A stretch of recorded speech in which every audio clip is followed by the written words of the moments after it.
everyone, welcome to the new episode from Ghadi Talk. Here we can discuss idea, insight, and listen to the most inspiring story to motivate and empower the ambitious community. Ghadi Podcast leave you with actionable idea. You can put it to work now. You will hear from the world inspiring leaders, influencers, and together we will discover their behind the scenes story to success. And today's story with the beautiful princess Noura bint Mohammed bin Abdullah Al Faisal, the founder of two amazing projects, known Jewels in Paris and Adlal in Riyadh, Saudi Arabia, to learn more about her creativity and passion, and also now how she navigates the creative industry in the kingdom. So much to learn from you, Noura. Welcome to Ghadi Talk. Thank you very much. It's a real pleasure to be here, and I hope I live up to your expectations. Thank you so much, Noura. So first, let us know who's Noura Faisal and as an inspiring women leader, and how you would like to describe your personality. So first of all, I'm still not used to being described in that way. I'm someone who really didn't find their way in life until much later in life. I mean, Noon Jewels, as you said, is my jewelry brand. I've been working for many years on commission pieces for private clients beforehand, but that was when I established my brand in Paris. And I only did that in 2013, so it's quite late in life. And that's probably why I'm so determined, because I feel like I have to catch up for all the things I didn't do. But things happen as they're meant to happen. And this is something I always tell young people: don't be in a hurry, and don't judge yourself too hardly, because you find your way in the end. And sometimes you have to go through all of the different things to find where you're meant to be. Some people, they're meant to find that at a very young age. Other people at a later age. It really makes no difference as long as you love what you do. Exactly, never too late. Exactly. So you are an inspiring, mashallah, inspiring women really designer with long-term experience in the creative sector. Fair enough to call you a dreamer, workaholic with a passion to serve the community. I know that. So Absolutely. I would love to know your way to encourage others, especially in the new generation, to reach their potential goals. So, first of all, we live in an atmosphere now in Saudi Arabia, which is, I think, unique to the world, where there really is this commitment from the government and from society and literally from everyone around. We know we have this majority of younger generation. We know they have aspirations, we know they have dreams, and we know they're incredibly talented. They just need the opportunity to prove themselves and a way to find their way. And as a society, I think, and again, very uniquely, we're all doing whatever we can to support them. My advice to the young generation is be curious. Always be curious. You never know enough. You're never educated enough. You always, the world is evolving and it's changing and it's improving. You need to be curious. You need to explore. You need to grow in every way, not just in terms of your career, because everything feeds into your creativity. And you need also to work hard. Working hard as well is not, there's something that they call work smart. It doesn't mean to go around and try and do everything at once, and be strategic. Understand what is going to serve you and what is not going to serve you. Once you find that thing that's going to serve you, then be determined in that until you master it, and then move on to the next thing. But work and joy. If you don't love what you do, no matter how much you think it's the best business plan, or this is gonna I can make a career at this, and if I think strategic, if it's not something that you love, that you wake up in the morning and you just can't wait to get to it, then you're wasting your time. I always say that passion always drives you to the right place. طبعا. Yes, of course. Yeah. So, and now let us move to your navigation through this current landscape and how you see the future of creativity in our region. Especially, there is an acceleration and dynamic change in creative sector, if you agree with me. So, how you can see that positive change in the industry in our region, and what is the challenge that the industry deals with it now? So I think the first thing we need to recognize is, again, and I'm going to say this because it's very important. For many years, both in society and in every other aspect, I don't think design as a sector, and I'm going to speak to design because that's my sector. Yeah. Design as a sector was not respected enough and was not the true dimension and the impact that it could have on a society, whether it's job creation, whether it's the ramifications that it can have on the GDP and in every aspect of life. I don't think was understood. We're at a point now where definitely our government understands that, and more the private sector is understanding that as well. We see, for example, in universities, product design, industrial design is now coming to the forefront. People are talking about it. We now have Dr. Ahmed Qassab, Dr. Jamil Abid from Jamiat al-Malik Saud and from King Saud University and from Effet University started Industrial Design Week in its second year now. So important, the impact that this can have. And I think the understanding as well, when you think of the government plans and the ministries the ministries, and they're working on, bringing home the manufacturing of products. So we're nationalizing things. I mean, like, producing parts for helicopters and planes and things like that. So we're bringing these things home because this is also design. I mean, I think a lot of people don't understand how large the field of design is, right? Yeah. If you just take we know about fashion and jewelry, we know about architecture and interior designs. I mean, architecture is a part of design as well. But when you look at product design, it's a book, it's a chair, it's the glass that you drink from, it's the knife and fork that you eat with, the shoes that you wear, the air condition that keeps you cold if you live in this part of the world, the lights that you have, the handles on the doors, the car that you drive in. It's everything around you is design. And if you really invest in that and you invest in your local designers, then you're really, accelerating the growth of the nation. And the other thing is, which people don't talk about a lot, and I think it's very important, is the cultural diplomacy that comes from that. So, how do you, and I've said this before again, I'm sorry, but I repeat this a lot, but how do you know a people? You know them by, by the art that they make, by the designs. If I'm someone in, I don't know, the Netherlands, and I buy a product, like it's a chair that's designed in Saudi, and maybe it has certain elements that reflect the culture. And then I'm looking at it and I want to learn about that culture. I want to see and I want to understand. And there's no better way for people to get to know each other. Absolutely. I totally agree with you. So let us talk about something really important now. I'm sorry. I love to talk a lot, but I forgot one element. The issues that we face is continuing to expand and make people understand and make the society as a whole understand that importance of the design industry.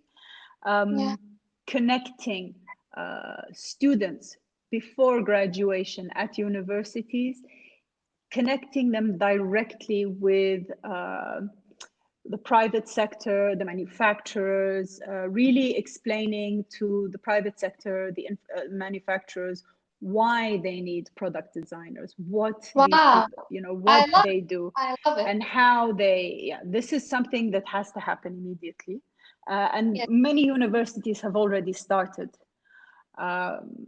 And then it's just, it's happening now, but it's infrastructure,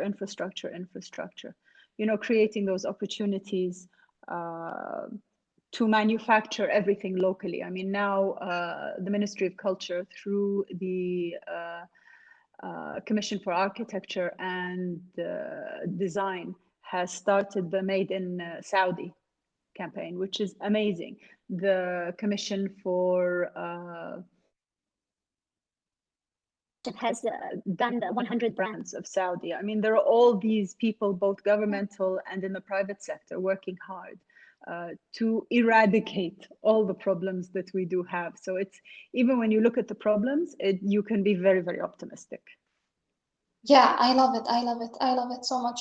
So now, after 2020, we cannot forget what happened. So there's no doubt that this pandemic affect all industry around the globe, and I believe that has done a substantial impact on the art industry as well. So mirroring its impact across all art sector, across all the world, and to a varying degree. How does the pandemic affect, or it's fair enough to say, reshaping the art industry at the global level? And how do you describe the hidden opportunity for startup designers, especially here in Saudi Arabia?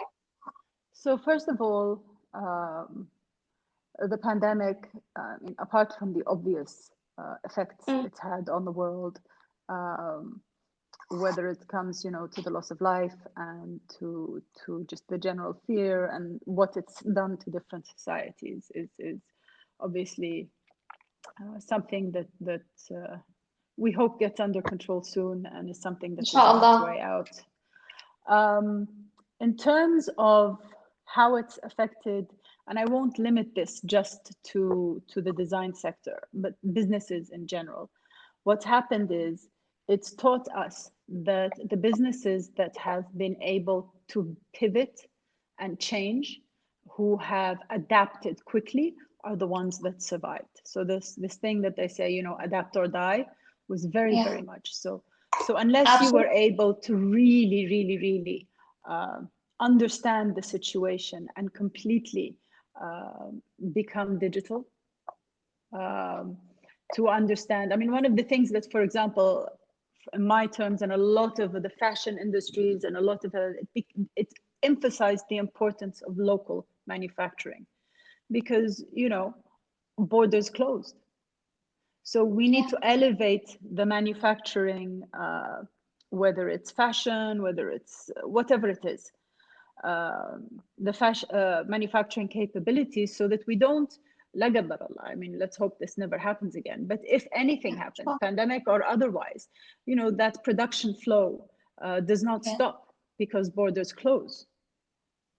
The other thing is, for me personally, and I know a lot of people are going to disagree with me in the fashion world, but it emphasizes that the traditional route of the fashion weeks and the big event galas and taking your collection here and taking your collection, they're not as necessary or essential as we thought they were.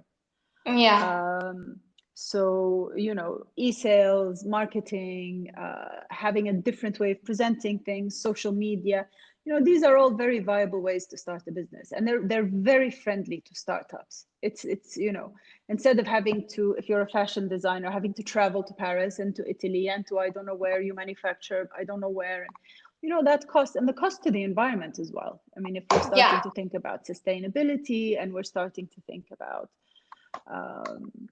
the environment, and if you start thinking as well about all this manufacturing being made here, and really, really reviving our cultural heritage in terms of looking to our cultural heritage for inspiration. And I'm not saying, copy paste. I'm saying, or taking a strip of a pattern and sticking it on something. I'm saying looking to our environment and our heritage. Fashion is design anyway, is and design thinking is solving a problem, whether the problem is, and that problem is unique to your geographical area. And so really bringing that back and looking at it that way, as opposed to, I'm not going to say it's unfortunate. It's really fantastic. How many of our designers have studied in some of the best universities internationally? But what are they studying? They're studying Western Yeah. design, and I'm not saying that's bad. I mean, I love me some Western design, but I mean, really, I have particular favorites, and I think we all do, in terms of Yeah. fashion, in terms of art, in terms of objects, in terms of whatever it is. In terms of jewelry, I mean, my favorite jewelers are all international jewelers, and and the history of jewelry and the history of that. We can go and we can learn as much as we can in terms of technique, in terms of understanding how to think about design, in terms of understanding how to apply it, how to understand it. We can take influences from Western design, but we need to come back and start from a place of authenticity. Yeah. So you mix all of that, and then you move on. You create something new. You evolve. And that's what design is. It's an evolution. It's constantly Yes. changing. Uh, as usual, I've spoken too much. Sorry. I get No, very excited, and then I lose track, and I'm not even sure if I answered your questions, to be honest. I'm really happy to listen to your insight, really. So let us absolutely, all designers in Saudi Arabia or startup, let's say, need to think more about our culture, how they can serve the community, how they can create piece of art for the consumer here in Saudi Arabia. Absolutely. And internationally, this is the thing. I mean, our long-term goal, everyone's long-term goal. I mean, I was, when I established my business in France, it was very deliberate. I mean, uh, I wanted to compete internationally. I wanted that kind of to spur me on and to drive me and to make me. And it was a very, very scary thing. I mean, Yeah, at the time, to be honest, it was my father's idea, and it took me a while to kind of say, okay, I'm going to do this, because I was, it's very daunting. It's very scary. Um, but all designers, in Saudi, we need to understand that we are solving problems. We're yes, elevating our society. We're evolving into something else, but we are not competing against each other. I mean, this thing where you compete against, your next door neighbor, we're not competing against each other. We need to focus on the rest of the world. We need to support each yeah, other, and we want to compete with the world. What's the yeah, point of us just competing with each other? How are we going to grow with that? absolutely. So, Noura, I love that.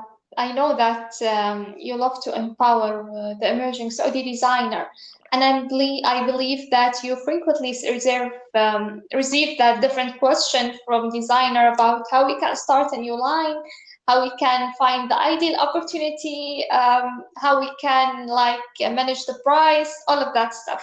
So Absolutely. a common question maybe you always heard from the startup designer is, well, we have a great idea, but we find the gap between idea and financial. So I would love to hear what is your recommendation or advice to the startup designer? So what I find a lot in a lot of cases is people, designers or otherwise, Yeah. impose on themselves this idea that they have to start big. Mm. I worked for 15 years before I ever started my own brand. Now, I'm not saying that's the way for everybody to go. But I'm saying this idea that you need to get out of university, and sometimes before you even get out of university, because I'm not Yeah. someone who believes that, I believe that learning design, there are many different roads to get to that kind of Yeah. objective. And they don't all have to be university, but I believe a lot in apprenticeship, and I believe in a lot of things like that as well. But this idea that you have to right out of the bat have a brand and be everywhere, and we're going to think about marketing, and I need to make a collection. Well, I learned the hard way. You make a large collection, that stock Yeah. sits for years and you cannot sell it, and you've invested all of this money and it's a loss. In terms of business, you need to start small. make a mini collection, a capsule collection. I still do capsule collections now where you don't have more than 4 or 5 pieces, right? And Yeah, when it's I a first, magic. and Yeah. exactly, and when I first started, I didn't start with big jewelry. I started with smaller pieces and I worked my way up. And you have to kind of think in terms of phases. And it depends, in jewelry, it depends what kind of a jeweler you are. I mean, are you someone who just designs? I mean, I'm someone who just designs. I don't manufacture. I'm not a crafts person in that way. Mhm. And we have some amazing Saudi jewelers who are, and I am so jealous of them all the time. um, but it depends, and you have to be smart. For example, you don't go to a workshop or a manufacturer and they just give you a price and then you leave it. You need to study and understand your market. You need to identify your market. So if I was someone who was starting up, I would identify, for example, that I'm not going to use really big stones or anything like that. I want to make the minimum investment, maximum impact. So the strength would be in my design. I focus very much on my design. I identify before I even start designing who my market is. I would say maybe Exactly. between, I don't know, 20 to 25, maybe to 30. You're talking about young ladies who, would want daily jewelry, light stuff, things that they can wear all the time. So you identify your market. You identify how much they would want to pay. And you work backwards, right? So, and Absolutely. when you're doing that also, you need to think about not just, for example, the materials of the pieces and the manufacturing, right? You need to also factor in your design fee, factor in packaging, factor in all the different things that need to happen in order, whether it's shipping, whether it's the cost of the exhibition you're going to take part in. Factor all of those into the pricing and really try to figure out exactly where you want to be. If you don't know how much you're selling the piece for, before you even design it, you're already too late. Yeah. Because you need to understand when you're designing the piece, how many stones am I going to put in there? What kind of stones am I going to choose? This applies to design in general, but I mean, I'm talking about jewelry because this is Yeah. my field. What are the different ways that you're going to use? So for example, if you're going to have lots of small diamonds, which is like pavage covering something, even if it's really small, right? Mhm. For someone to do pavage, that's someone doing each individual stone by hand. Yeah. And they charge you not for the stones, they charge you for the hours it takes to do it. How much time that person is standing there setting those stones for you. So sometimes, a lot of times, it's much cheaper to put a slightly larger stone because it takes less time and it's the same cost. So it ends up being cheaper. So you need to understand really how the workshop is going to work. You need to understand all of these things come into it. And never, ever, ever start big. Trust Yeah. me, I did that and I lost a lot of money. I love your advice that you can start small. You can start with mini collection, as you say. You can, يعني, you can give it a try first. Absolutely. Yeah, it's time for a try now. It's time to understand the consumer behavior. It's time to understand what's the market need. It's time to understand how you can connect with your audience or consumer. How you can Absolutely. I reach the mean, gap. that Yeah, reach the that gap. initial phase of research is extremely important. You need to understand your market, you need to benchmark, you need to see what everyone else is doing, you need to understand Exactly. what you want to do. And the other thing is, which I think is very, very helpful, um, is have a unique voice. It's not easy to do that when you're starting out. I mean, even if you look at my pieces when I started out, they're very different to now.